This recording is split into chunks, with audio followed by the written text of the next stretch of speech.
Margaret Lewis had always believed that silence was a form of politeness. You didn't interrupt. You didn't eavesdrop. You waited your turn. That was how women of her generation survived marriages, jobs, and motherhood. The kettle screamed. She stood frozen in the hallway of a house that no longer felt like hers, one hand pressed flat against the cream-colored wall, the other clutching a manila envelope so tightly her knuckles had gone white. Behind the half-closed door to her left, a voice she once knew better than her own drifted through the crack. Calm, measured, and cold as January rain. January. Richard's voice. She hadn't meant to stop, hadn't meant to listen. She'd only come to drop off the insurance papers he'd requested 3 weeks ago, the ones he claimed were urgent, but never urgent enough for him to pick up himself. 32 years of marriage, 20 years of silence since, and still she came when he called. The kettle shrieked again from somewhere deeper in the house. Margaret's heart hammered against her ribs, each beat a tiny fist reminding her she was 67 years old, that her cardiologist had warned her about stress, that her arthritis medication sat forgotten on her own kitchen counter 12 miles away. But she couldn't move, because the words coming through that door weren't meant for her ears, and yet they belonged to her in ways Richard would never understand. "I'm done enabling it, Tom," Richard said, his tone businessman smooth. "Michael's had 3 years to get his act together. The medical bills aren't my responsibility anymore." Margaret's breath caught. She remembered the night Michael was born, how Richard had held him once, awkwardly, and then handed him back as if afraid he might break. Michael, their youngest son, the one working, the one. 2 jobs while caring for his diabetic daughter, the one who called her every Sunday, voice tired but never complaining. "Cut him off," Richard continued, "and I want you to look at the estate plan again. There are adjustments to make. People who no longer serve the legacy I'm building." The manila envelope crinkled in Margaret's grip. She thought of Michael's last visit, how he'd pretended not to notice when she served him pasta 3 nights in a row because it was all she could afford. How his daughter, sweet 9-year-old Zara, had drawn her a picture of them together, 2 stick figures holding hands under a too large sun. "Family is complicated, Richard," the other voice, Tom, probably his lawyer, said carefully. "Family is expensive," Richard corrected. "And I've paid enough." Margaret's legs moved before her mind caught up. She stepped back, then back again, her worn sneakers silent on the polished hardwood floors Richard's new money had bought. The house smelled like leather and lemon polish, nothing like the cramped apartment where she'd raised 3 children alone, where the heat sometimes didn't work and she'd pile every blanket they owned onto their beds. No one ever asked how she managed. They only noticed when something went wrong. She made it to the front door. Her hand found the knob. Behind her, Richard's voice grew louder. "I'll be in Boston next month. We'll finalize everything then." Margaret pulled the door open, stepped into the afternoon light, and didn't breathe until she reached her car. A 15-year-old sedan with a dent in the passenger door and a check engine light she'd been ignoring for 6 months. She sat behind the wheel, envelope still clutched in her hands, and stared at nothing. For 20 years she'd convinced herself. That silence was survival. That not asking for help, not demanding answers, not confronting the man who'd walked away was somehow noble, dignified. But sometimes, in the quiet hours before sleep, she wondered if silence had also been a kind of surrender. And dignity didn't pay Zara's medical bills. Dignity didn't keep Michael from drowning. Her phone buzzed. A text from her daughter, Patricia. "Mom, can you watch the kids Friday? Emergency shift." Margaret typed back with shaking fingers. "Of course, honey. Always of course. Always yes. Always showing up even when no one showed up for her." She started the car. The engine coughed, hesitated, then caught, like her heart, like her resolve. As she pulled away from Richard's perfect house with its perfect lawn and its perfect silence, Margaret Lewis made a decision she couldn't quite name yet. It sat in her chest, unfamiliar and frightening, like the first light in a kitchen before dawn. Small, fragile, but impossible to ignore. Something would have to change.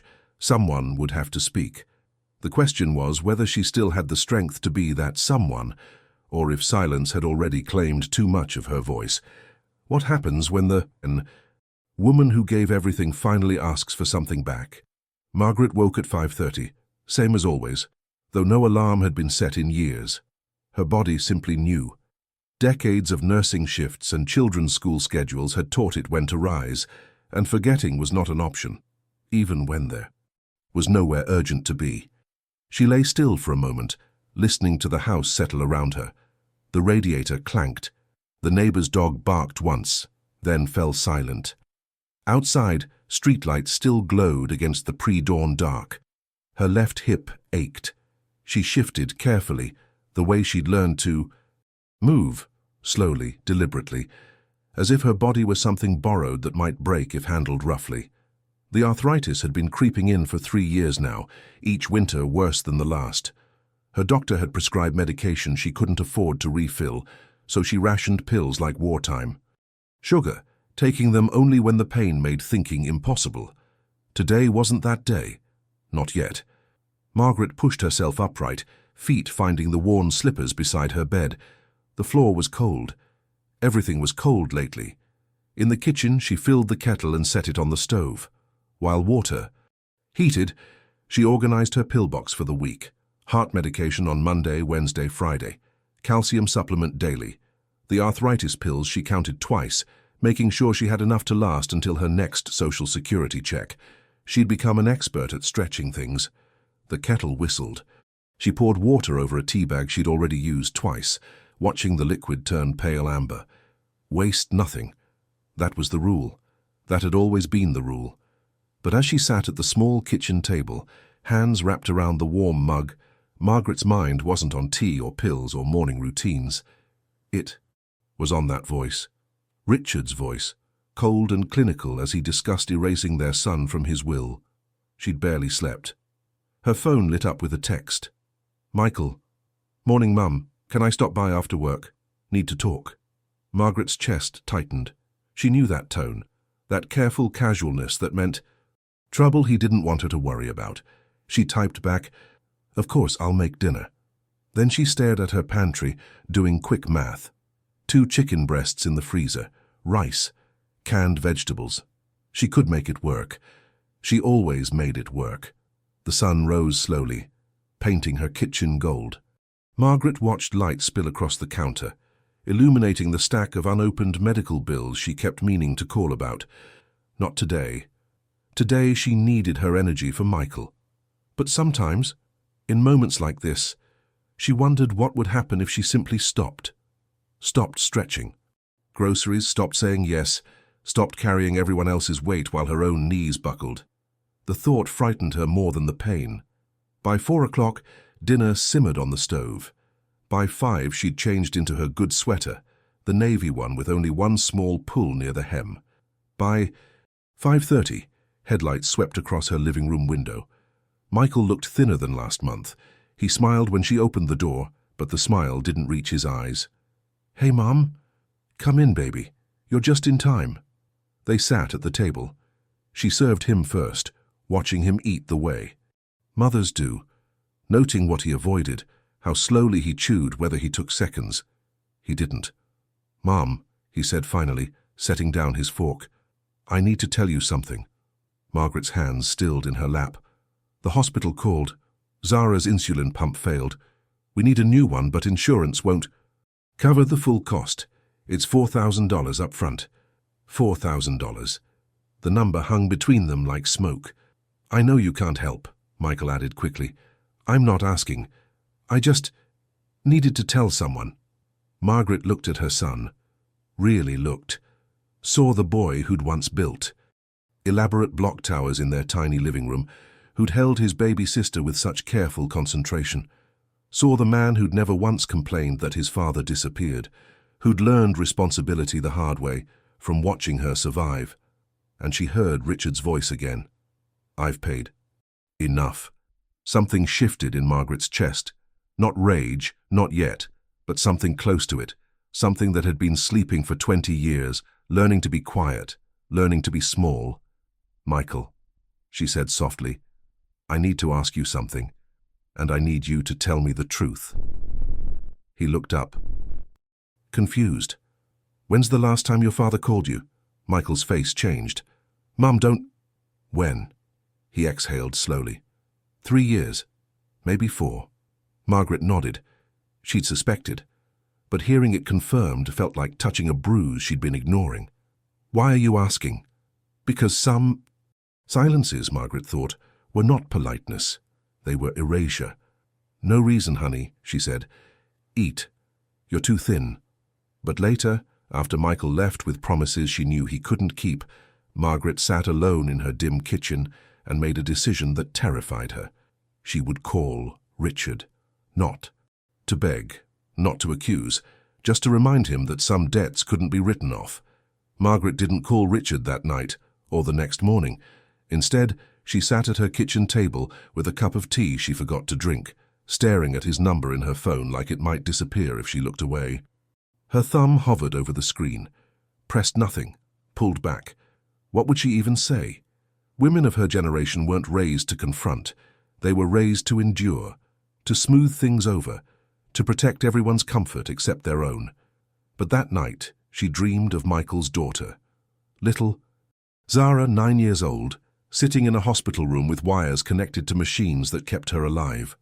In the dream, Margaret tried to reach her, but the hallway stretched longer with each step, and her legs moved like they were underwater. She woke at 4:17, heart racing, sheets damp with damp. Sweat her doctor would have called concerning. By dawn, she'd made a different decision.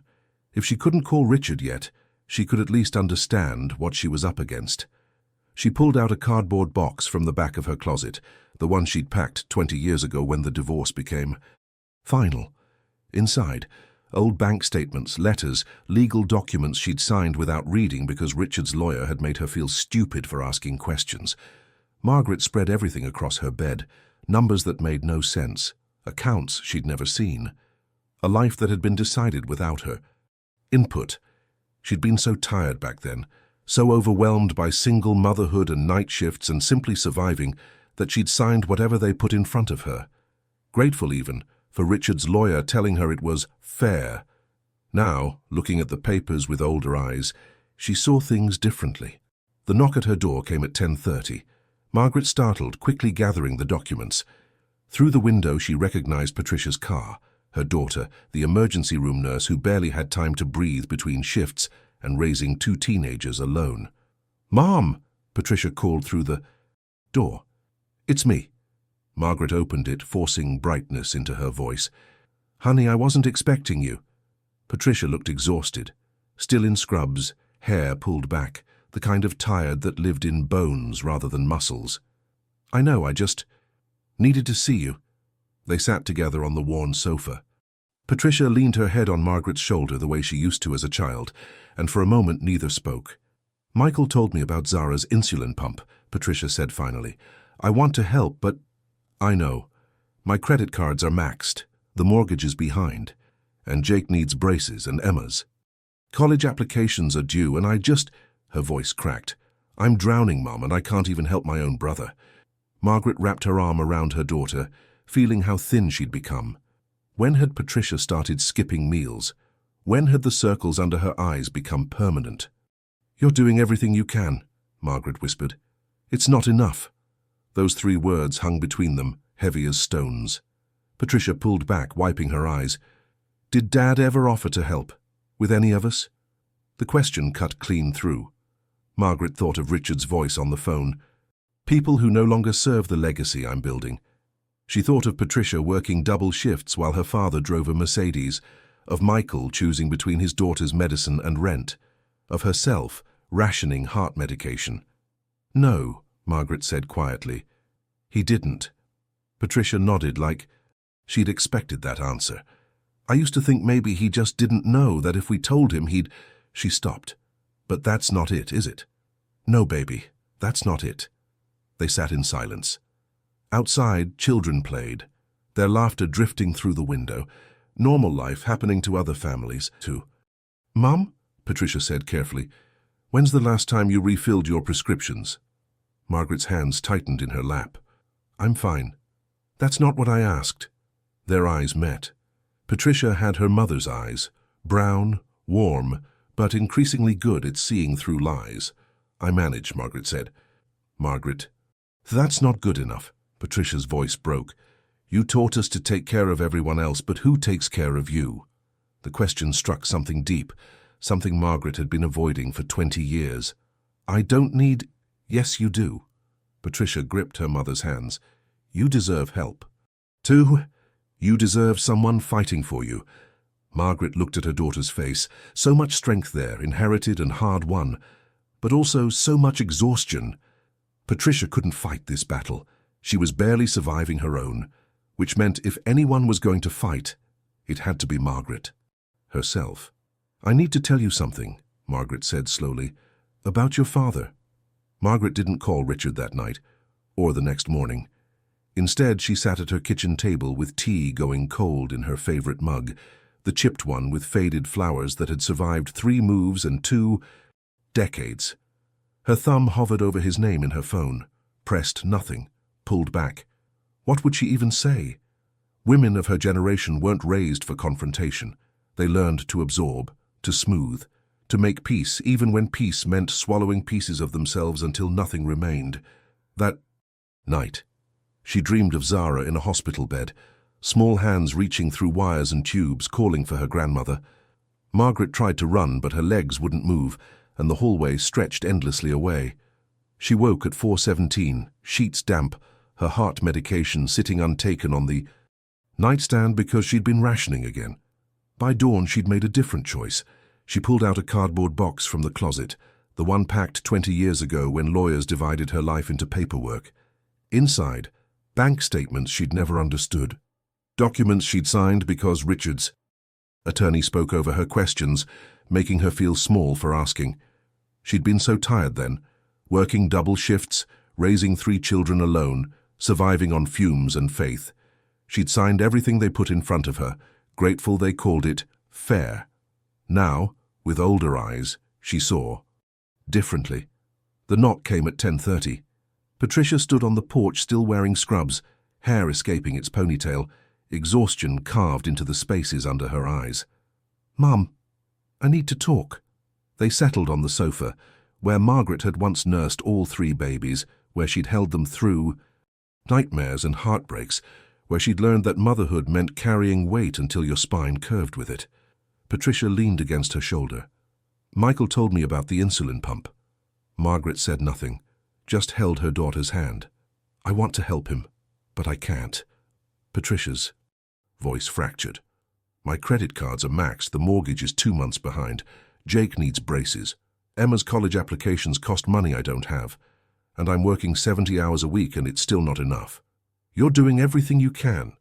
It doesn't matter, it's never enough. Patricia sat up, wiping her eyes with the back of her hand, that same gesture she'd used as a little girl.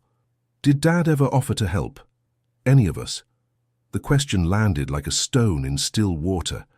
Margaret thought of Richard's leather sofas and European vacations, of Patricia working herself to bone, of Michael choosing between insulin and electricity, of herself counting pills like precious coins.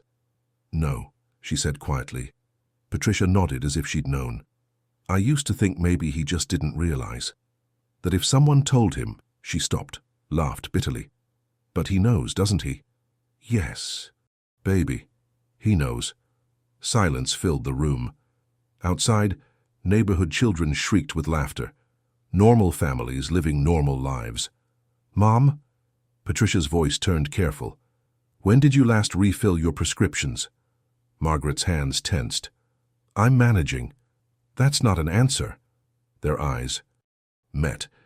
Patricia had inherited her mother's eyes, and they'd learned the same trick, seeing through comfortable lies. I stretch things, Margaret admitted. You can't stretch heart medication. Patricia gripped her mother's hands. You taught us to take care of everyone, but who takes care of you? The words struck deep, hitting something Margaret had buried for decades. I don't need... Stop, Patricia's voice broke. You deserve someone fighting for you too. Margaret looked at her daughter's face. So much strength there, inherited and earned through suffering. But also, so much exhaustion. Patricia was drowning in her own life. She couldn't fight this battle, which meant if anyone would fight, it had to be Margaret. I need to tell you something, she said slowly, About your father. And for the first time in 20 years, Margaret began to speak the truth. The words came slowly, at first. Margaret told Patricia about the insurance papers, about standing in that hallway unnoticed while Richard discussed erasing their son like a bad investment. She described his voice, not angry, not cruel, just efficient, clinical, as if Michael were a budget line item rather than the baby, who'd once fallen asleep on his father's chest. Patricia listened without interrupting, her nurse's training showing. She knew when to let someone speak. He said Michael had 3 years to get his act together, Margaret continued, her voice barely above a whisper. As if working 2 jobs while raising a sick child alone isn't getting your act together. Mum, Patricia's face had gone pale. When was this? Last Tuesday, when I dropped off those papers. And you didn't tell anyone? Margaret looked down at her hands, 70-year-old hands, spotted and thin-skinned, hands that had held babies and signed divorce papers and counted pills in the dark. I didn't know what to say. I kept thinking maybe I'd misunderstood, maybe you didn't misunderstand. Patricia stood abruptly, pacing the small living room. This is who he is, who he's always been. Patricia, no, listen to me. Patricia stopped, turned. When I was 12, I needed glasses. You worked overtime for 3 months to pay for them. Dad sent a birthday card with $20 inside. $20, Mum. He was already making 6 figures. Margaret remembered. Of course she remembered.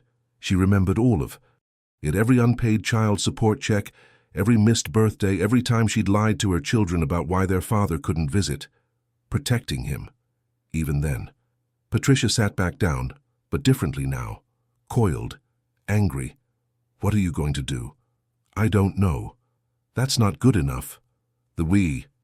Words stung because they were true. Margaret had spent 2 decades saying, I don't know, when she meant I'm scared. She'd perfected the art of not making waves, of accepting whatever scraps fell from other people's tables. But Zara's face kept appearing in her mind. 9 years old. Drawing. Pictures of grandmothers and sunshine. Your father is rewriting his will, Margaret said quietly. Cutting people out. That's what he told his lawyer. Patricia went very still. People meaning us. I think so. And you're just going to let him? The question hung between them like a dare. Margaret wanted to say yes, wanted to retreat into the safety of silence where she'd lived for so long. But something had shifted when she'd overheard that phone call. Or maybe it had shifted years ago, slowly, like water wearing down stone. And she'd only just noticed. I think, Margaret said, carefully, I need to talk to him. About what? About responsibility, about the children he abandoned. She paused. About the fact that disappearing once doesn't give you permission to disappear twice. Patricia studied her mother's face like she was seeing someone new. You're serious. I'm terrified, Margaret corrected. But yes. Her daughter reached across the space between them, gripping Margaret's hand. What can I do? Keep working. Keep taking care of your babies. Let me handle this. Mum, you can't. I'm not asking permission. The words surprised them both. Patricia blinked. Then slowly something like pride crossed her face. Okay. They sat together as afternoon light shifted across the room, 2 women who'd learned survival from each other, who'd inherited strength like eye color or bone structure. Finally, Patricia spoke. What if he says no? What if he doesn't care? Margaret had thought about this, thought about it through sleepless nights and quiet mornings. Then at least I'll have said something. At least once in my life, I won't have stayed silent. Patricia squeezed her hand. You're braver than you think. Or more foolish. Sometimes. Patricia said softly, they're the same thing. After her daughter left, Margaret sat alone in the gathering dusk. She pulled her phone from her pocket and stared at Richard's number. Her heart hammered against her ribs, that old betrayer, reminding her of age and fragility and all the reasons to stay quiet. But then she thought of Michael's thin face, Patricia's exhaustion, Zara's insulin pump, and she thought of herself, 67 years old, still rationing medication, still making herself small. Before she could change her mind, Margaret pressed call. The phone rang 3 times. Margaret's hand trembled so badly she nearly dropped it. 20 years. 20 years since she'd initiated contact, since she'd asked him for anything. Margaret. Richard's voice came through flat, mildly annoyed, like she'd interrupted something important. This is unexpected. She opened her mouth. Nothing came out. Margaret? I'm in the middle of something. What do you need? What did she need? The question almost made her laugh. Where would she even begin? I was at your house last week, she said finally, dropping off papers. Right. Thank you for that. Silence stretched between them. Margaret could hear him typing, multitasking, half present, the same way he'd been present for their entire marriage, physically there, emotionally elsewhere. Richard, I need to talk to you about Michael. The typing stopped. What about him?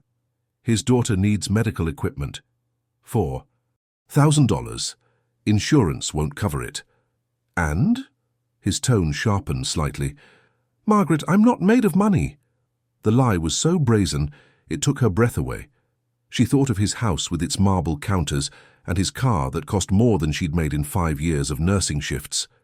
You told your lawyer to cut him off, she said quietly. The silence changed quality, became colder. You were listening. Not a question, an accusation. I was in your hallway. You were on the phone. I didn't mean to. But you did. Richard exhaled. That particular sound of irritation she remembered too. Well, look, Margaret, Michael is a grown man. He made his choices. I'm not responsible for every decision he makes. You're his father. And I fulfilled my obligations. I paid child support, put him through college. At some point, people need to stand on their own feet. Margaret gripped the phone tighter. He's standing. He's working 2 jobs, raising a sick child alone. He's doing everything humanly possible. Then, he should manage better. The words landed like a slap. Manage better. As if poverty were a personal failing. As if working yourself to exhaustion while your child's life hung on expensive machinery were simply poor time management. Richard, Margaret's voice came out steadier than she felt. I heard what you said about the will. Another silence, longer this time. That's my business. It's your children's business, your grandchildren's.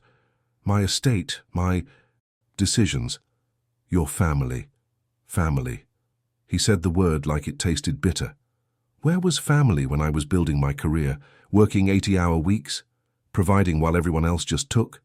Margaret thought of those nights. Remembered him coming home late, shutting himself in his office, treating their home like a hotel where meals appeared and children were quiet obstacles to navigate around. We were there, she said softly. We were always there. You don't understand business, Margaret. You never did. There it was. That familiar dismissal. The way he'd always made her feel. Small for caring about people instead of profit margins. But something had changed. Maybe it was age. Maybe it was watching her children struggle while he thrived. Maybe it was simply that she had nothing left to lose. You're right, Margaret said. I don't understand business, but I understand. This. You don't get to abandon people twice. Abandon? Richard's voice rose. I didn't abandon anyone. I left a failed marriage. That's different. You left 3 children, who grew up just fine. No thanks to you. The words hung between them, sharp and true. Margaret heard Richard breathing. On the other end, quick, shallow, angry breaths. Is that what this is about? He asked coldly. You want money? After all these years, you finally learned to ask? I want you to remember you have children, grandchildren, people who exist because of you. People who want things from me, you mean? Margaret closed her eyes. This was pointless. He would never understand. Men like Richard, successful men, important men, they measured worth in dollars and forgot that people had value beyond what they produced. But she'd made the call. She'd broken 20 years of silence. That had to mean something. I'm coming to see you, she said, face to face. We need to have this conversation properly. Margaret, next Tuesday, 2 o'clock, I'll be there. She hung up before he could refuse, before her courage failed. Her hand shook violently now, adrenaline crashing through her system, her Heart pounded erratically, the kind of rhythm her doctor warned about. But she'd done it. She'd spoken. And now there was no going back. Margaret's hands didn't stop shaking for an hour. She sat on the sofa, phone clutched against her chest, feeling her heart beat irregularly, skipping, racing, calming, then racing again. This was the kind of stress her cardiologist warned about, the kind that sent women her age to emergency rooms. But she couldn't take the panic back now. She'd hung up on Richard Lewis. After 20 years of careful politeness, of never making demands, of accepting his silence as unchangeable fact, she'd hung up on him, and she'd told him she was coming. The thought made her dizzy. What would she even say? What did confrontation look like after 2 decades of surrender? Margaret had spent so long being quiet that her own voice felt unfamiliar in moments of conflict, like speaking a language she'd forgotten how to pronounce. That night she barely slept. When she finally did, she dreamed of standing in Richard's doorway with her mouth open, no sound coming out, while he looked through her like she was made of glass. Sunday morning, Patricia called. "Did you do it?" Her daughter's voice was urgent. "Did you call him?" Margaret told her everything. The conversation, the typing in the background, Richard's cold dismissal, the way he'd said family like an insult. "And you hung up on him." Patricia sounded almost gleeful. "Mum, you hung up on him." I panicked. "You were powerful." Margaret didn't feel powerful. She felt 70 years old and frightened, but she didn't say that. "I told him I'm seeing him Tuesday." "Good." Patricia paused. "Do you want me to come with you?" The offer touched something deep. Margaret imagined her daughter beside her, strong and steady in her nurse's scrubs, speaking the truths Margaret had swallowed for years. But no, this conversation belonged to her. "I need to do this alone," Margaret said gently. "Then at least let me drive you there." "Honey, Mom, please." Patricia's voice cracked slightly. "Let someone take care of you for once." Margaret closed her eyes against sudden tears. Okay. Monday passed in strange slow motion. Margaret tried to keep busy, laundry, dishes, organizing the kitchen drawer that didn't need organizing. But her mind kept rehearsing speeches that sounded brave in her head and foolish out loud. What if he refused to see her? What if she got there and her courage evaporated like morning fog? That afternoon, Michael stopped by unexpectedly. He looked worse than before, thinner, more exhausted, carrying weight that showed in his shoulders and the lines around his mouth. "Mum." He hesitated in the doorway. "Patricia told me what you're doing." Margaret set down her tea. "I should have asked first. I shouldn't have." "Thank you." Michael's voice broke. "Thank you for finally asking him to be accountable." They sat together at her small kitchen table. Outside, winter light faded early, the way it always did in January. "I stopped expecting anything from him years ago," Michael said quietly. "It was easier that way, less disappointing." "I know, baby." But watching Zara struggle, knowing he has more money than he could ever spend while she's rationing insulin. He stopped, composed himself. It's hard not to feel angry. Margaret reached across the table, took her son's hand. His fingers were cold. "You have every right to be angry." "Do I?" "He doesn't owe me anything legally. The courts ended his obligation when I turned 18. This isn't about courts or legality." Margaret's voice came out fiercer than she intended. "This is about basic human decency, about remembering where you came from." Michael studied her face. "When did you get so strong?" The question caught her off guard. "I'm not strong. I'm terrified." "Terrified people don't make phone calls like that. Terrified people stay quiet." Margaret thought about that. Maybe he was right. Maybe terror and courage weren't opposites, but cousins living in the same house. That night, she laid out clothes for Tuesday. Her good pants, navy, slightly loose now. A cream blouse she'd bought 5 years ago for Patricia's graduation. Her only decent coat. She looked at herself in the mirror. 67 years old. Grey hair she'd stopped dyeing, face lined with decades of worry and survival. Not impressive, not powerful. Just a grandmother preparing to face the man who'd made her feel invisible. But tomorrow she would be visible. Tomorrow she would speak. And whatever happened after that, rejection, dismissal, or something she couldn't yet imagine, at least she would have tried. At least once she would have mattered enough to demand being heard. Margaret woke before dawn, though she'd barely slept. She lay in the dark listening to her heartbeat. Too fast, uneven, the kind of rhythm that would concern her cardiologist if she'd been honest during appointments. But honesty cost money she didn't have, so she learned to manage symptoms alone, the way she'd managed everything else. Today was Tuesday, 2 o'clock. She rose carefully, joints protesting, and moved through her morning routine like someone following instructions written in a language she didn't quite speak. Shower, hair, the good clothes laid out the night before. Her hands trembled buttoning her blouse. Twice she had to start over. In the kitchen she couldn't eat, just tea clutched between shaking fingers while watching grey light creep across the window. She tried rehearsing what to say, but every sentence sounded either too weak or too angry. There was no middle ground between silence and screaming, and she'd never learned how to navigate that space. Patricia arrived at noon, 4 hours early.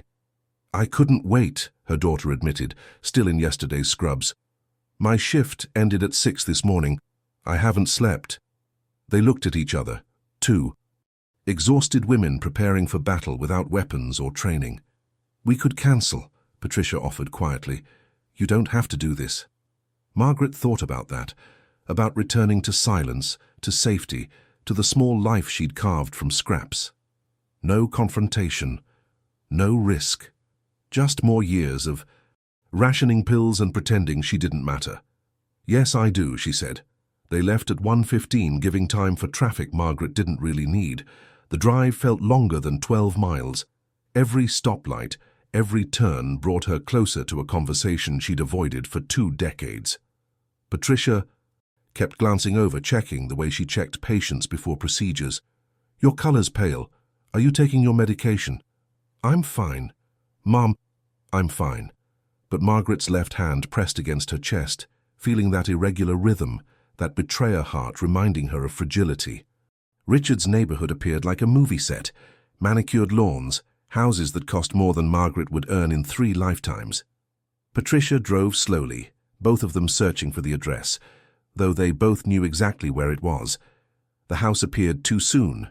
2 stories, brick facade, German sedan in the driveway worth more than Zara's insulin pump, more than Michael's rent, more than everything Margaret owned combined.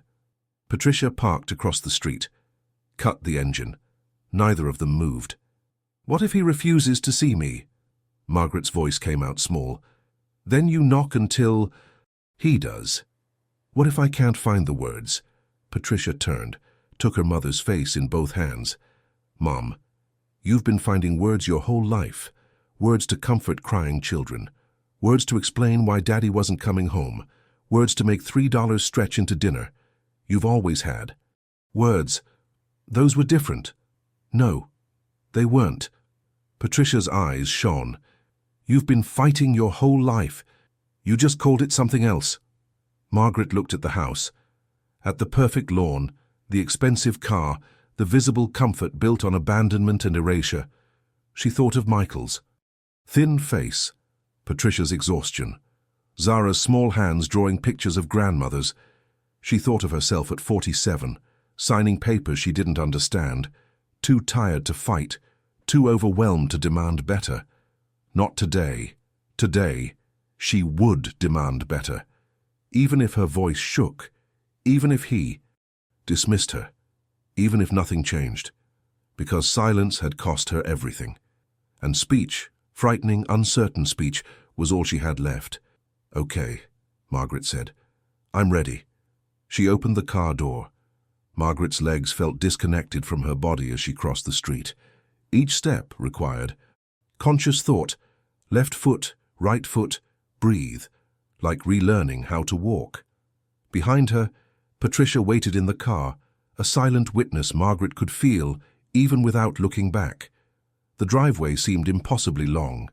She reached the front door and stood there, hand raised, but not yet knocking. Through the beveled glass, she could see expensive furniture, abstract art on cream-colored walls. A home designed for display, not living. Nothing like the cramped apartment where she'd raised their children, where mismatched furniture held memories and love made up for what money couldn't buy. Her heart hammered irregularly. Skip, skip, beat, beat. She pressed her palm flat against her chest. Not now. Not today. She knocked. Footsteps approached from inside, confident, unhurried. The door opened. Richard looked older, grayer, but well-maintained in that way wealthy men achieved through expensive gyms and private doctors. He wore casual clothes that cost more than her monthly grocery budget, and his expression when he saw her was exactly what she'd expected. Mild annoyance, like she was a solicitor interrupting his afternoon. Margaret. Not a greeting. An acknowledgement. "Richard!" Her voice came out steadier than she felt. "May I come in?" He hesitated, glanced at his watch, a subtle power play she recognized from their marriage, making her feel like an inconvenience. Then he stepped aside. "Fine, but I have a call at 3. Of course he did. The house smelled like leather and expensive candles. Margaret followed him to a sitting room that looked more like a hotel lobby than a home. Everything matched. Nothing was worn or loved or lived in. They didn't sit. Both stood, separated by an oriental rug that probably cost more than her car. "So," Richard crossed his arms. "You wanted to talk face to face. Here I am." Margaret's prepared speeches evaporated, all those rehearsed lines gone. She was just herself, 67, tired, terrified, standing in front of a man who'd once promised to love her and had instead learned to forget her. "Our grandson needs medical equipment," she began quietly. "Zara, Michael's daughter, she's 9. "I'm aware. She has diabetes. The insulin pump failed. It costs $4,000. And this concerns me how?" The casual cruelty of it struck her breathless. "She's your granddaughter." "Biologically, yes." Richard shifted his weight, impatient. "Margaret, I'm not responsible for every medical expense in Michael's life. He's an adult. He has insurance. That doesn't cover it. Then he should have better insurance." Margaret felt something crack inside her chest. "He works 2 jobs. He barely sleeps. He's doing everything possible. Clearly not enough. Stop." The word came out sharper than she intended.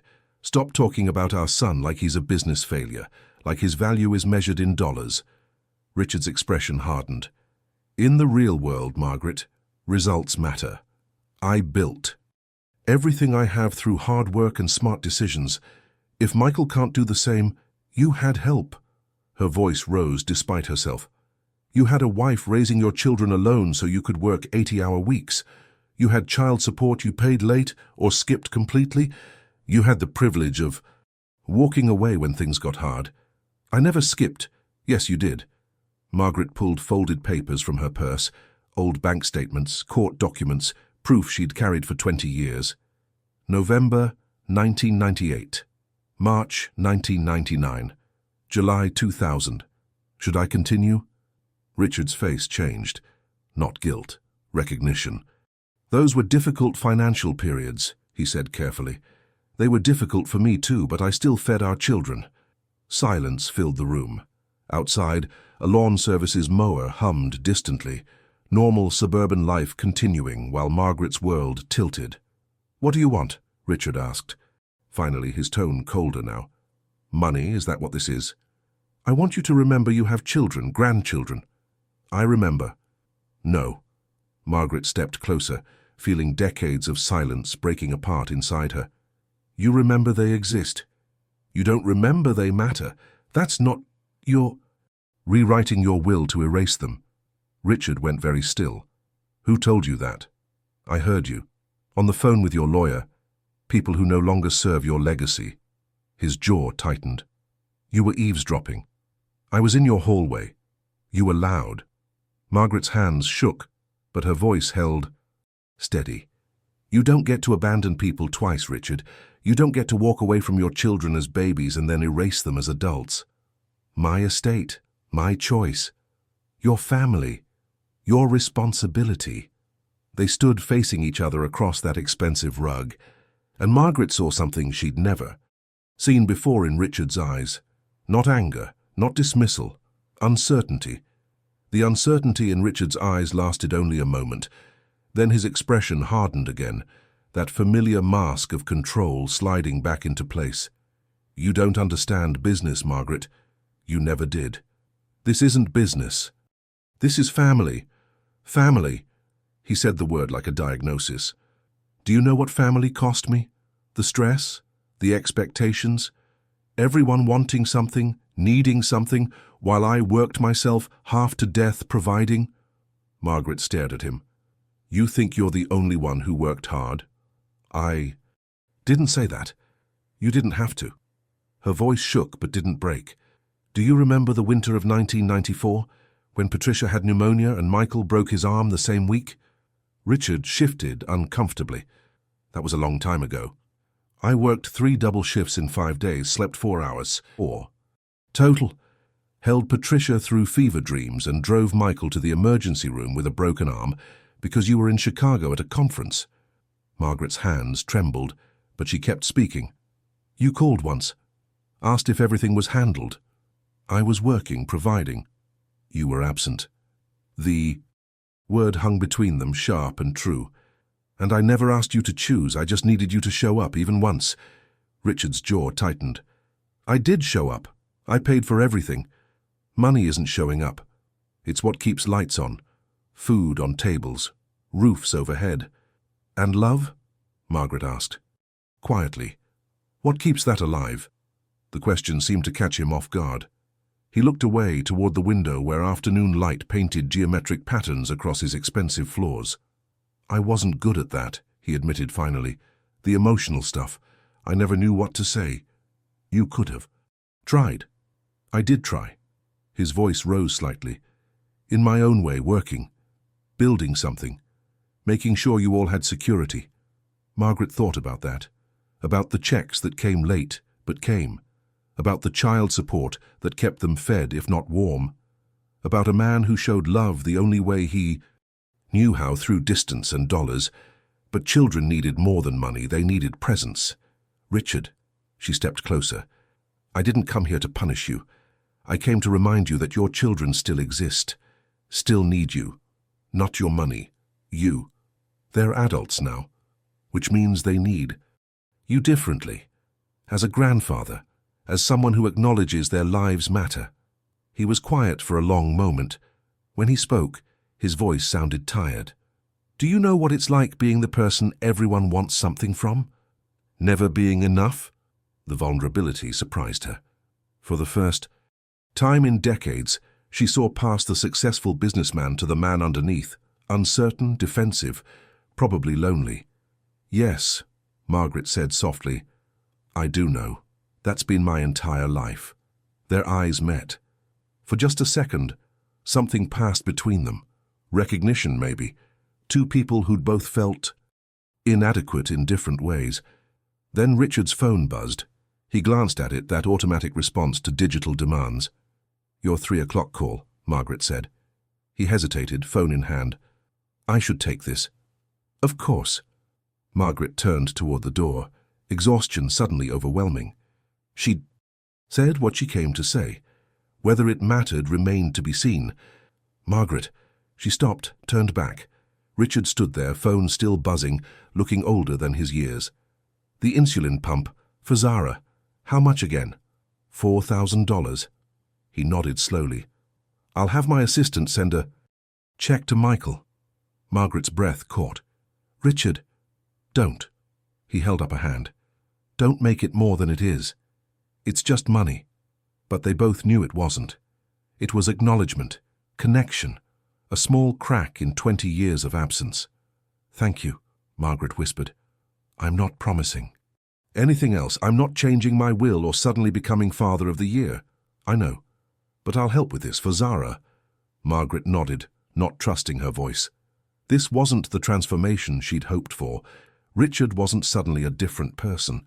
But maybe, just maybe, he'd remembered. He was still a grandfather. She left the house and walked back to Patricia's car, legs unsteady, heart racing irregularly. When she slid into the passenger seat, her daughter looked at her with desperate hope. Well? Margaret closed her eyes. He's helping with the pump. Patricia's breath released in a sob. Really? Really?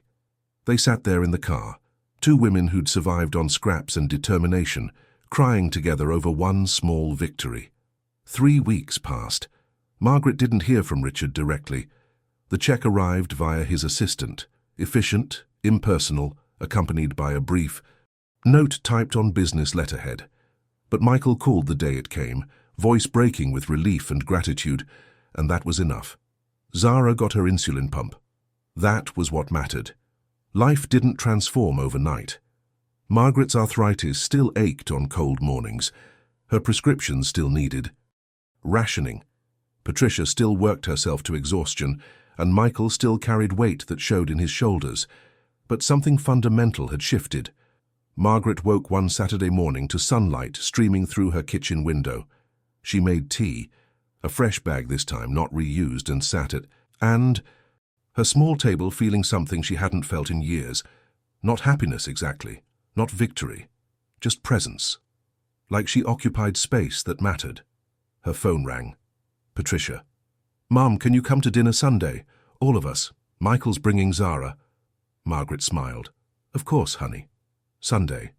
Arrived grey and cold, but the warmth inside Patricia's cramped house made weather irrelevant. Margaret walked into chaos. Michael's 2 boys racing through the living room, Patricia's daughter Emma arguing about college applications, Zara sitting at the kitchen table carefully drawing another picture. "Grandma!" Zara jumped up, her new insulin pump visible beneath her shirt, working quietly, keeping her alive. She threw her arms around Margaret's waist. "Look what I made you."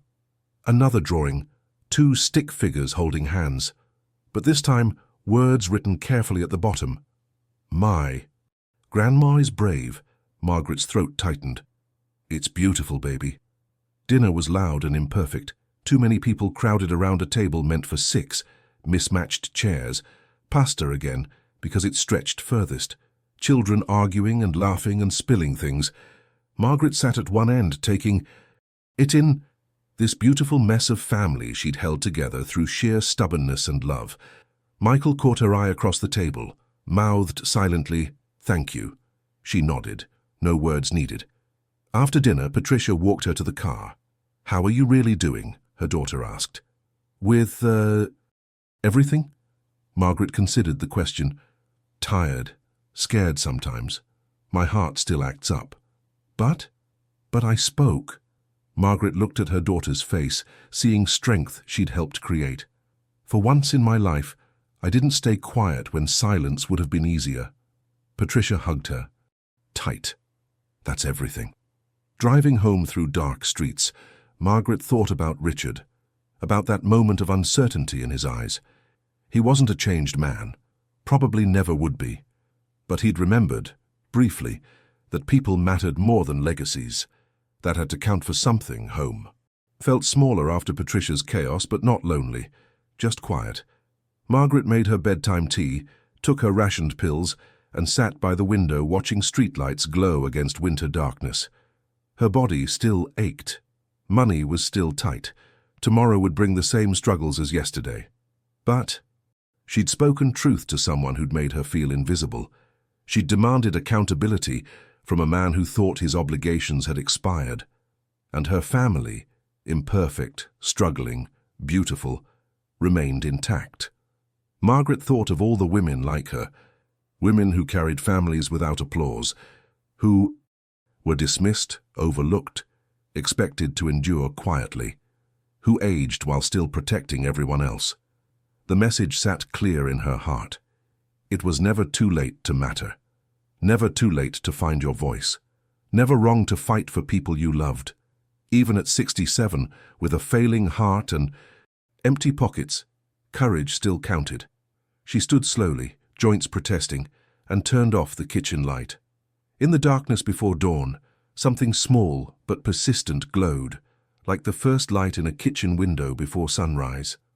Small, fragile, but impossible to ignore.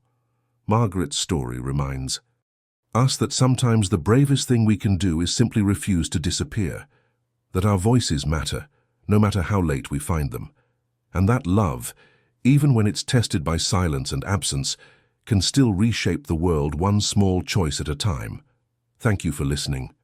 If this story touched your heart, share it with someone who needs to hear it.